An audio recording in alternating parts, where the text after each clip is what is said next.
There are many types of pollution throughout our planet. The one Adrian and I are going to talk about would be ocean pollution, as it is seen pervasively throughout our lives. Ocean pollution can come in different ways and forms, with the different ocean pollutions being through eutrophication, sewage, oil spills, and plastic pollution. Eutrophication is characterized by excessive plant and algal growth due to the increased availability of one or more limiting growth factors needed for photosynthesis.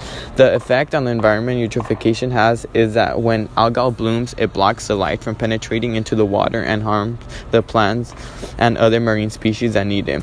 If there's enough overgrowth of algae, it can prevent oxygen from getting into the water, making it hypoxic and creating a dead zone where no organisms can survive. In order to reduce eutrophication, we can prevent excess nutrients from reaching bodies of water. Sewage also causes pollution of many lakes, rivers, and oceans. Sewage is a term for wastewater that often contains feces, urine, and laundry waste. This causes the quality of the water to deteriorate and affects aquatic ecosystems. These pollutants can also seep down and affect groundwater deposits. To minimize wastewater from ending up in the ocean, we can minimize water use, dispose of household chemicals, and automotive fluids. Oil spills into rivers, bays, and the ocean most often are caused by accidents involving tankers, barges, pipelines, refineries, drilling rigs, and storage facilities.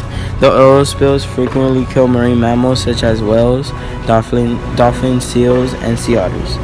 Oil coats the fur of otters and seals, leaving them vulnerable to hypothermia. Even when marine mammals escape the immediate effect, an oil spill can cause damage by contaminating their food supply. When fish get oil in their gills, it can cause serious impact on them and can eventually lead to death. When an oil spill occurs, we must take action quickly so the oil does not spread. In order to clean up the oil, we must use booms and skimmers because the booms contain the oil so that the skimmers can collect it. Booms are floating barriers placed around the oil or wherever the oil is leaking from.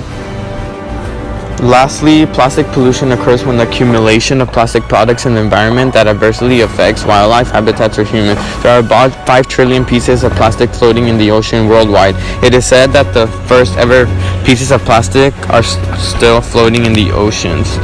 What we can do is we can use a change in plastic manufacture. To change our plastic, we can make it biodegradable so it won't have a negative effect on the environment. It can also be the little things that can help greatly like recycling.